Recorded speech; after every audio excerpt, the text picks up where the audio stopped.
Palitana forest રેન્જમાં લાકડા ચોરીનું મોટું કૌભાંડ સામે આવ્યું। રાજસ્થળી વીડીમાંથી 1690 થી વધુ વૃક્ષો કપાતા ચકચાર મચી।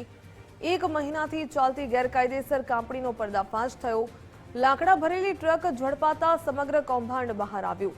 ફોરેસ્ટર કરશન ગોહિલ અને બીટગાર્ડ સસ્પેન્ડ થયા। કૌભાંડી ફોરેસ્ટર અને બીટગાર્ડ 15 દિવસની કસ્ટડીમાં, જ્યારે ફોરેસ્ટર, બીટગાર્ડ અને ટ્રક માલિકની સામે ગુનો નોંધાયો। 17 સિંહોના આવાસ સમાન વીડીમાં વૃક્ષોનું નિકંદન। ફોરેસ્ટ રેન્જમાં લાકડા ચોરીના કૌભાંડને વધુ લઈ તપાસ હાથ ધરવામાં આવી।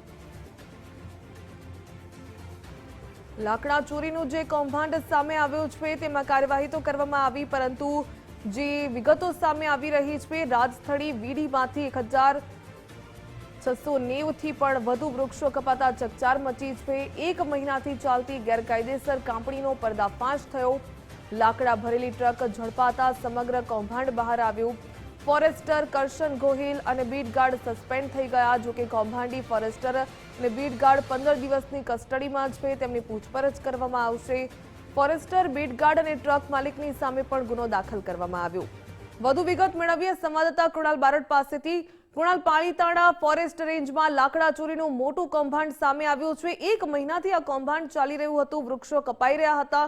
શું તંત્રનું ધ્યાન ન ગયું? શું કાર્યવાહી કરવામાં આવી?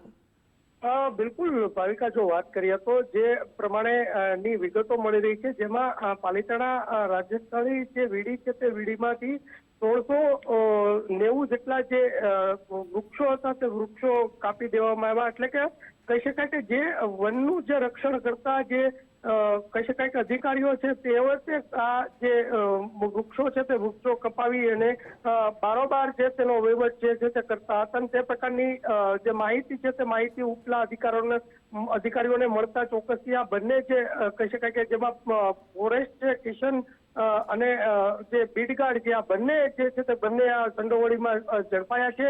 બંનેના 15 દિવસની જે કહી શકાય કે જ્યુડિશિયલ જે કસ્ટડી છે તે કસ્ટડી હાથ ધરવામાં આવી છે। આમાં મોટી માછલીઓ ચોક્કસથી હોઈ શકે તે પ્રકારની પણ માહિતીઓ છે તે મળી રહી છે, કેમ કે જે પ્રમાણે મોટી માત્રામાં આ જે વૃક્ષોનું નિકંદન કાઢી દેવામાં આવ્યું છે, બારોબાર જે તેનો વહીવટ છે તે કરવામાં આવતો હતો, તેને લઈને ચોક્કસથી હવે ફોરેસ્ટે જે છે તે કાર્યવાહી હાથ ધરી છે। ભાવિકા જી કૃણાલ, ધન્યવાદ તમામ જાણકારી સાથે જોડાવા બદલ।